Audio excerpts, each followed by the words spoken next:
Esta palavra é para todos vocês, ministros, pregadores, pastores, bispos e apóstolos da Igreja do Senhor Jesus Cristo na terra. Em nome de Jesus Cristo, eu me dirijo a vocês todos. Será que vocês não estão entendendo e não estão compreendendo que vocês estão desviando a Igreja do Senhor? Será que vocês não estão compreendendo aquilo que vocês estão pregando sob o nome de teologia da prosperidade nada mais é do que a ação de Satanás no meio da igreja? Que vocês estão trazendo a igreja, estão trazendo o mundo para dentro da igreja e não levando a igreja para o mundo, trazendo as trevas do mundo para dentro da igreja e não a luz da igreja para o mundo. Que desta maneira que vocês estão agindo, o que vocês estão fazendo não é ensinando, não é pregando, não é levando a verdadeira e genuína palavra do Senhor, que vocês estão atraindo sobre vocês e sobre aqueles que servem, que seguem a vocês, não a bênção do Senhor, mas a maldição do Senhor. É exatamente a maldição do Senhor. Porque em Malaquias, no capítulo 2, nós vamos encontrar algo muito sério exatamente a respeito disso, e que vocês conscientemente, com certeza, estão fazendo. A palavra do Senhor diz assim, Malaquias 2, versículo 1 e 2. E agora, ó sacerdotes, é a vocês que o Deus Todo-Poderoso se dirige. Este mandamento vos toca a vós.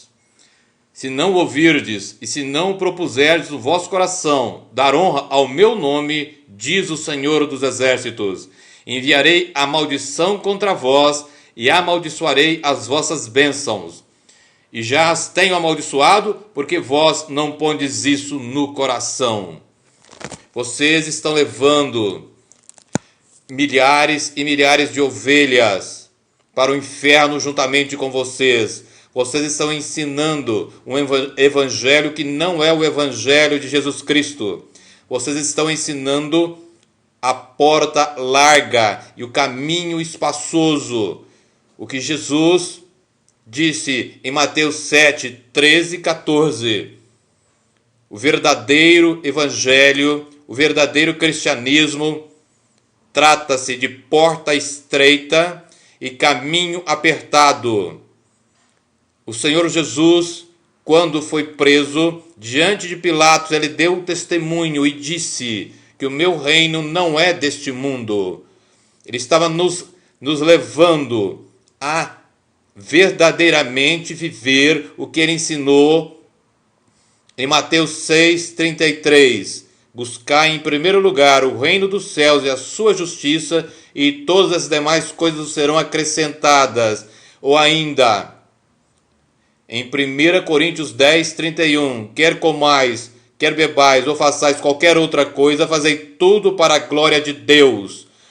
Os verdadeiros valores do Evangelho são valores espirituais, são valores que estão além dessa realidade física, além da pura realidade material. É preciso que nós compreendamos isso e que vocês que estão levando inúmeras e inúmeras ovelhas para o abatedouro do inferno, para o local da ira de Deus, saibam que isto que vocês estão fazendo não procede de Deus. Colossenses 3, a partir do versículo 1. Portanto, se já ressuscitastes com Cristo, vocês que assim agem não ressuscitaram, não são nova criatura. Vocês não nasceram de novo e não são regenerados. Portanto, já ressuscitados com Cristo, buscai as coisas que são de cima, onde Cristo está sentado à destra de Deus. Pensai nas coisas que são de cima e não nas que são da terra. Porque já estáis mortos e a vossa vida está escondida com Cristo em Deus. Colossenses 3, do 1 ao 3. Será que vocês não sabem o preço de uma alma? Será que vocês, que um dia consagraram a sua vida a Jesus, que um dia foram ungidos por Ele para o serviço dEle, não serviço seu. Se esqueceram de que no reino de Deus não existe empresário, de que a igreja do Senhor não é uma empresa nem um negócio, de que bênçãos do Senhor não se vendem, de que Jesus, em Mateus 10, do 6 ao 8, quando enviou os apóstolos pela primeira vez, quando enviou e os comissionou, e essa mesma comissão é para todos nós, ele diz assim: e diante das ovelhas perdidas da casa de Israel, indo pregar dizendo: é chegado o reino dos céus, curai os enfermos, limpai os leprosos, ressuscitai os mortos, expulsai os demônios. E agora, por último, de graça recebeste, de graça dai. As bênçãos do Senhor não têm preço. As bênçãos do Senhor não têm preço, e a igreja do Senhor não é um supermercado onde se vende por um valor X uma bênção X, por um valor Y uma bênção Y. Deus não se deixa escarnecer, e vocês sabem muito bem disso. Gálatas 6, 6 e 7. Não erreis, Deus não se deixa escarnecer. Aquilo que o homem plantar, isso ele vai colher. O que plantar na carne colherá a corrupção. O que plantar no espírito colherá a vida eterna. Vocês estão brincando com Deus Todo-Poderoso. Vocês estão fazendo com que a igreja do Senhor caminhe na contramão dos ensinos do Senhor. Vocês estão levando as ovelhas do Senhor, elas não são suas, elas são do Senhor, para o local da perdição eterna. E com certeza, e o sangue de cada uma delas será cobrado de vocês. Será cobrado uma por uma. O sangue delas será cobrado de vocês. Será que vocês se esqueceram daquela palavra que está em Deuteronômio 32, 39? Veja o que o Deus Todo-Poderoso diz bem claro. Vede agora que eu o sou, e mais nenhum Deus comigo. Veja bem isso agora que o Deus Todo-Poderoso diz: eu mato e eu faço viver, eu firo e eu saro, e ninguém há que escape da minha mão. Porque levantarei a minha mão aos céus e direi: eu vivo para sempre. Mas alguém vai dizer: mas esse é o Deus da lei. Não, Deus, tanto na lei como na graça, usa dos mesmos princípios. Ou você já se esqueceu de Atos 5, quando Ananias e Safira mentiram ao Espírito Santo e diante de Pedro foram literalmente fuzilados? Ou o líder, o pastor vai dizer: não, mas isso é somente no Antigo Testamento, então eu falo do Novo. Você crê que Deus é amor? É verdade, Deus é amor, mas para que Deus seja amor, Ele tem que também exercer juízo e justiça, misericórdia, a bondade, beneficência. Então eu coloco para você que assim pensa o que está em Romanos capítulo 11, versículo 22. Este é o Deus da graça, que é o mesmo Deus, porque em Malaquias ele diz bem claro que a causa de nós não sermos consumidos é porque ele é imutável. Ou será que o pastor, o líder, se esqueceu que em Hebreus 13, 8 diz: Jesus Cristo é o mesmo ontem, hoje e eternamente. Portanto, Jesus, que é o Verbo eterno e que sempre existiu, é o mesmo Deus Todo-Poderoso. Que o Pai é o mesmo Deus Todo-Poderoso e que o Espírito Santo é o mesmo Deus Todo-Poderoso. E por unicamente nos amar em extremo, se revelou através de Jesus e pagou a ele o preço que nós devíamos. Mas voltando, Romanos 11, 22, para que cada um de vocês reflita bem. Considera, pois, a bondade e a severidade de Deus. Severidade para com os que caíram, mas para contigo, se você não cair, a benignidade. Se você permanecer na benignidade, ou seja, se você não cair, se você não desviar, e vocês que estão na teologia da prosperidade, ou usando tão somente a palavra de Deus para glória suas, vocês estão desviados. Isso mesmo, vocês estão desviados, precisam se converter novamente, se arrepender e sair da porta e do caminho espaçoso para penetrar através de um sincero e verdadeiro arrependimento pela porta estreita e pelo caminho pela porta apertada e pelo caminho estreito. E continua, e vamos continuar em Romanos 11, 22. E de outra maneira, ou seja, se você, como eu estou dizendo, não permanecer na benignidade, se você cair, como eu estou dizendo que vocês estão caídos sim, você será cortado. Não sou eu que estou dizendo, é a palavra de Deus. E contra a palavra não há argumento. Será que vocês se esqueceram de Mateus 4:8? Mateus 4:8, que vocês sabem muito bem a que se refere. A tentação de Jesus. A tentação de Jesus quando Satanás, por 3 vezes, lhe propõe coisas que não era para que ele aceitasse como o verdadeiro Filho de Deus, e ele foi provado como verdadeiro homem. Em Mateus 4:8, novamente o transportou o diabo a um monte muito alto e mostrou-lhe todos os reinos do mundo e a glória deles. E disse-lhe: tudo isso te darei, se prostrado me adorares. Quem é que faz com que todos estes que estão na teologia da prosperidade, que faz com que todos esses que buscam tão somente bênçãos materiais prosperem, é o Deus deste século, ou seja, Satanás.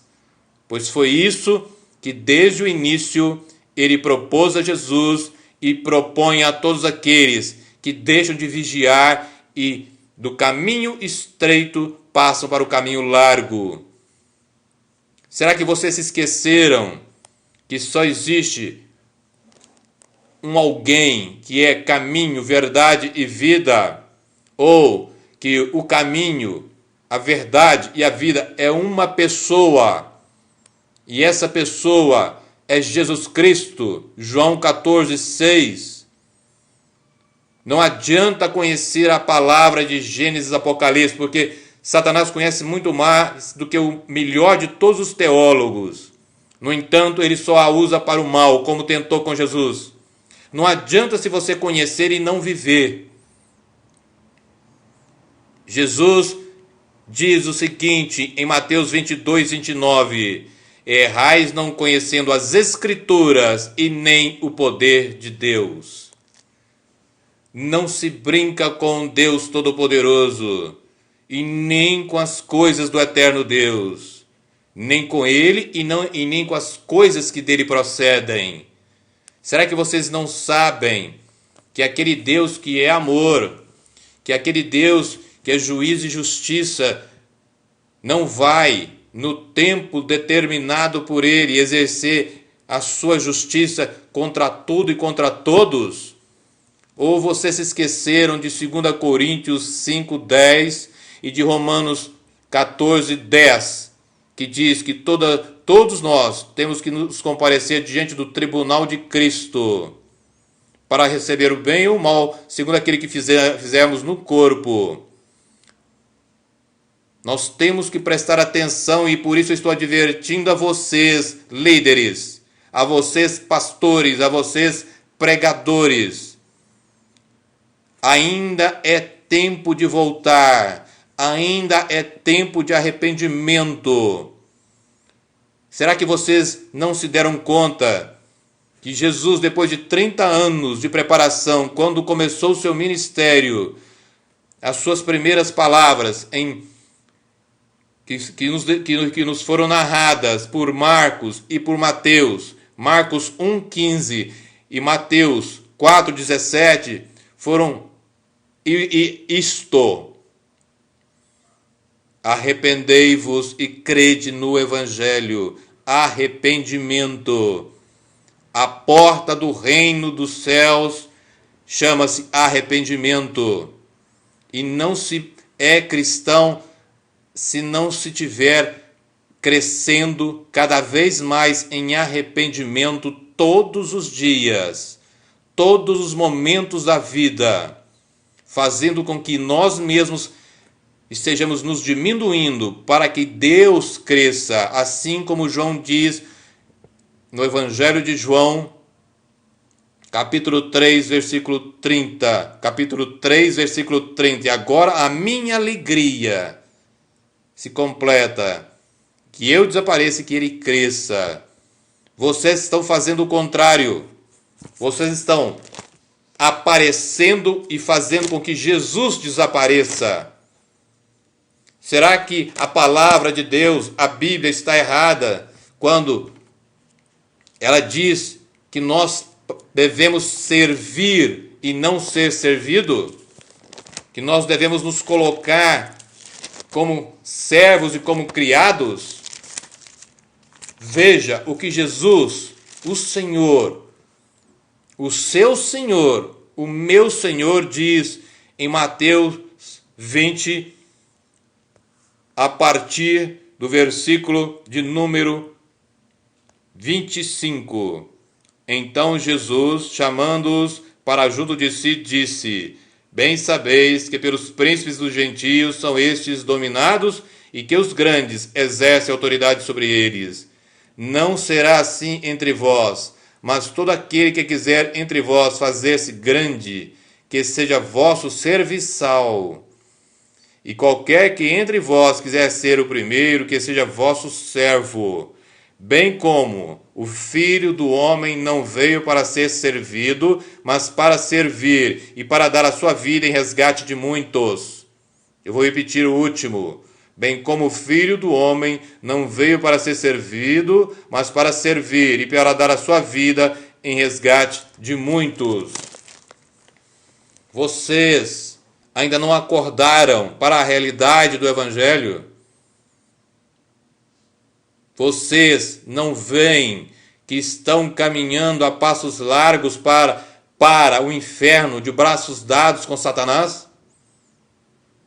Será que ele, como está em 2 Coríntios 4, cegou tanto o entendimento de vocês que vocês não veem isso?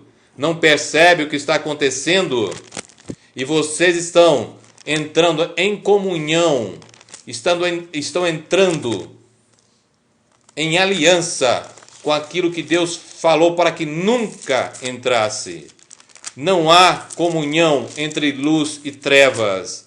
Não há e nunca pode haver. Veja o que o Senhor nos diz na segunda carta de Paulo aos Coríntios, capítulo 6, a partir do versículo 14. Não vos prendais a um jugo desigual com os infiéis, porque que sociedade tem a justiça com a injustiça? E que comunhão tem a luz com as trevas? E que concórdia há entre Cristo e Belial? Ou que parte tem o fiel com o infiel? E que consenso tem o templo de Deus com os ídolos? Porque vós sois o templo do Deus vivente, como Deus disse: neles habitarei, e entre eles andarei, e eu serei o seu Deus, e eles serão o meu povo. E agora a determinação final do Senhor, para que isso tudo ocorra: pelo que saí do meio deles, e apartai-vos, diz o Senhor.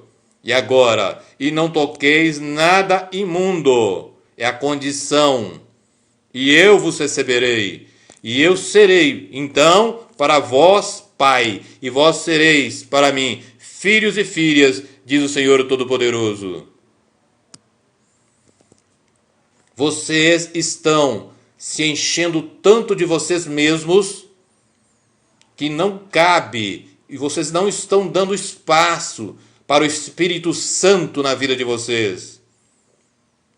E a palavra de Deus diz, e é categórica e diz, em Romanos 8,14, aqueles que são guiados pelo Espírito de Deus, esses são filhos de Deus.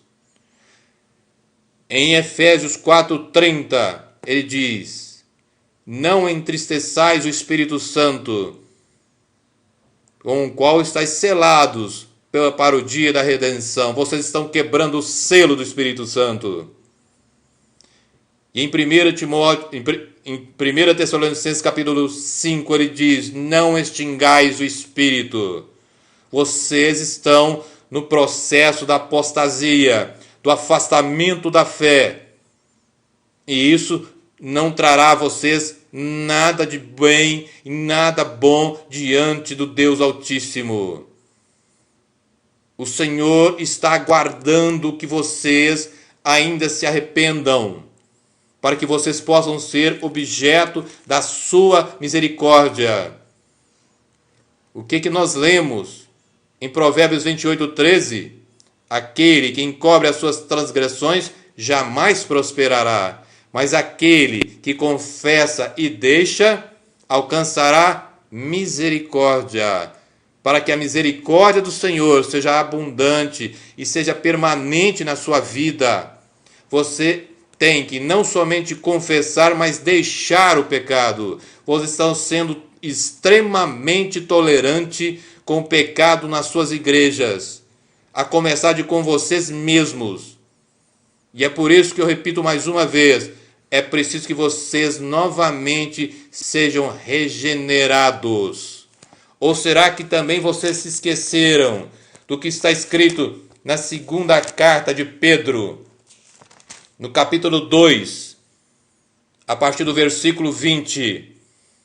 Porquanto, se depois de terem escapado das corrupções do mundo, pelo conhecimento do Senhor e Salvador Jesus Cristo, forem outra vez envolvidos nelas e vencidos, tornou-se-lhes o último estado pior do que o primeiro. Tornou-se-lhes o último estado pior do que o primeiro, porque melhor lhes fora não conhecerem o caminho da justiça, do que conhecendo, desviarem-se do santo mandamento que lhes fora dado. Deste modo sobreveio-lhes o que por um verdadeiro provérbio se diz, o cão voltou ao seu vômito, a porca lavada ao espojadouro de lama. Como que vocês se colocam diante disso? É para vocês. Como vocês se colocam diante disso?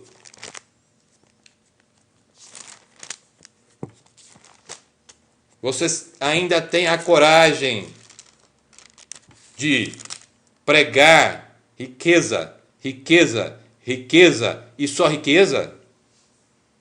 Buscando a sua própria glória e não a glória de Deus? Buscando se encherem como aqueles que são obreiros do ventre? Para isso o Senhor diz em 2 Coríntios, através do apóstolo Paulo, 2 Coríntios capítulo 11, a partir do versículo 13, porque tais falsos apóstolos são obreiros fraudulentos, transfigurando-se em apóstolos de Cristo. E na mesma página, no capítulo anterior, capítulo 10, da segunda carta aos Coríntios, versículos 17 e 18, ele nos dá essa demonstração. Aquele, porém, que se gloria, glorie-se no Senhor, porque não é aprovado quem a si mesmo se louva, mas sim aquele a quem o Senhor louva. Ou será que vocês se esqueceram do que está em Jeremias 9, 23 e 24? Não se glorie o rico na sua riqueza, não se glorie o forte na sua força, não se glorie o sábio na sua sabedoria, mas aquele que se gloriar, glorie-se nisso, em me conhecer e saber que eu sou o Senhor, que faço beneficência, juízo e justiça sobre a terra, porque dessas coisas eu me agrado. E lembrando novamente a vocês, Romanos 11, 22, aqui, beneficência, juízo e justiça. Deus tem na base do seu trono juízo e justiça, como está no Salmo 97, no Salmo 89. Portanto, aquele que é amor, e ele verdadeiramente é amor, ele é também juízo e justiça, como eu já disse. E ele vai exercer essa juízo e essa justiça. Vocês estão no rumo certo da ira de Deus sobre vocês e sobre aqueles que com vocês estão. O preço que cada um de vocês tem a pagar se continuar nesse caminho é sem medida e é eterno. Será que vocês também se esqueceram da advertência que o Senhor, através de Paulo, na primeira carta aos Coríntios, capítulo 15, versículo 19, dá? Se esperarmos em Cristo somente para essa vida, somos os mais miseráveis de todos os homens. Como que vocês estão se colocando diante dessa palavra, que isso não procede de mim, é do Altíssimo Deus de Israel? E se ele os adverte, é porque ele ainda vos tem como filhos, mas vocês quebraram a aliança dele. Voltem-se para ele enquanto é tempo, enquanto ainda é possível arrependimento. Porque quando a taça da misericórdia de Deus encher, a misericórdia de Deus se transforma em juízo, e vocês sabem muito bem disso. É um princípio bíblico que aplica tanto a pessoas como a cidades, a estados ou países ou nações, ou ao mundo também, e principalmente então para a sua igreja. Se a igreja, que deveria ter o poder do Espírito Santo e que tem o conhecimento da verdade, não tem o poder e não está vivendo a verdade, o que você acha que acontecerá com aqueles que assim agem? Porque Jesus deu, quando orou ao Pai em João 17, no versículo 17 do capítulo 17 do Evangelho de João, ele diz: santifica-os na verdade, a tua palavra é a verdade. Vocês se esqueceram de estar em comunhão com Deus. Vocês falam de Deus, falam da palavra, mas não têm comunhão com Deus, mas não têm comunhão com a palavra. E se vocês não têm, não adianta falar da palavra. É necessário fazer como Jesus, falar e viver com autoridade. É fazer como ele. Porque mais uma vez, o Senhor nos adverte na primeira carta de João, capítulo 2, versículo 6, quando ele diz: aquele que diz que está nele deve andar como ele andou. Ter, então, os pensamentos, as atitudes, as ações de Jesus. A igreja do Senhor Jesus Cristo se baseia em Jesus, não é em modelos de homem, não é em modismos, não é em movimentos humanos, não é em política, não é em algo que se escuta por aí, não é em doutrinas de homens, mas é na santa e genuína palavra de Deus. E o Senhor ainda alerta mais ainda através do apóstolo João, na sua primeira carta, no capítulo 2 também, no versículo 15 em diante: não ameis o mundo, nem o que no mundo há. Não ameis o mundo, nem o que no mundo há. Se alguém ama o mundo, o amor do Pai não está nele. E agora? Se o amor do Pai não está em vocês, o que está? No versículo 16: porque tudo que há no mundo, a concupiscência da carne ou cobiça da carne, a concupiscência dos olhos ou cobiça dos olhos, a soberba da vida não é do Pai, mas do mundo. E aí ele completa: e o mundo passa, e a sua concupiscência, mas aquele que faz a vontade de Deus permanece para sempre. Vocês que continuam, dia após dia, recebendo bênçãos e mais bênçãos materiais, entrando em alianças com políticos, com a mídia, com poderes humanos e não de Deus, se esqueceram do que o Senhor diz em Lucas 6:26? Ai de vós quando todos os homens falarem bem de vós, porque assim faziam seus pais aos falsos profetas. Lucas 6:26. Ai de vós quando todos os homens falarem bem de vós, porque assim faziam seus pais aos falsos profetas. E no mesmo capítulo 6 de Lucas, versículo 46, o Senhor dá um alerta da seguinte forma: por que me chamais Senhor, Senhor, e não fazeis o que eu vos mando? O Senhor está perguntando a você, por que você o chama de Senhor e como servo dele, então, não faz o que ele está mandando você fazer? Hoje, o Senhor chora pela sua igreja, pelo que ela está fazendo e pelo que ela não está fazendo.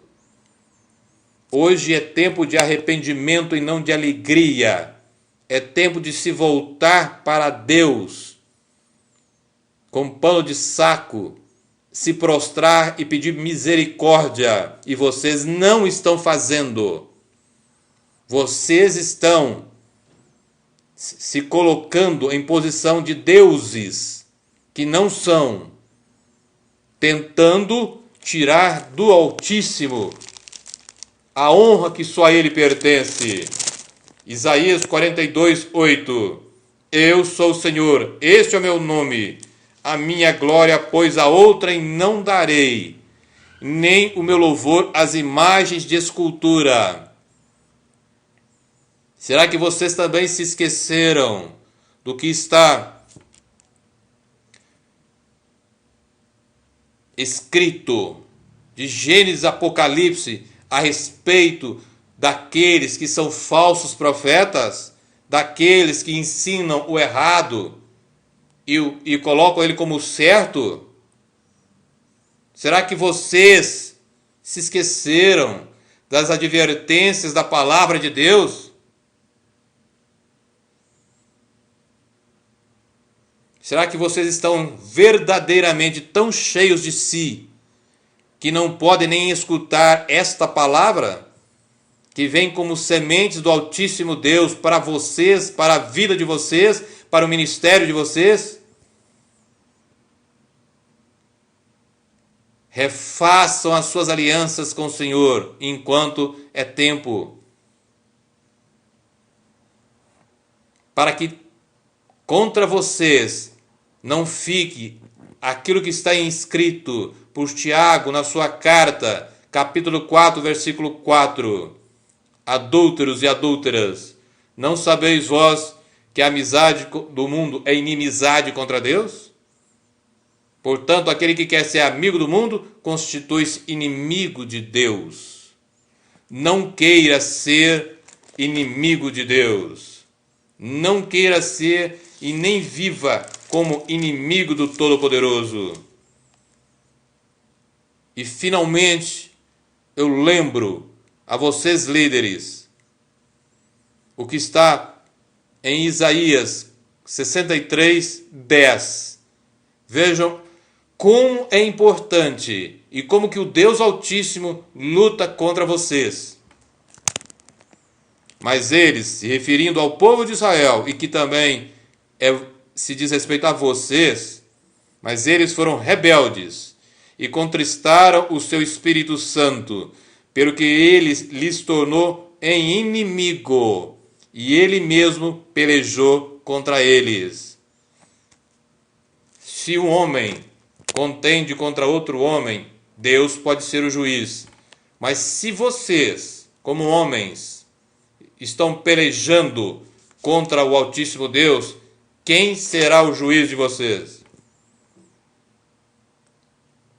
E eu termino dizendo, como alerta final, Jeremias 48:10.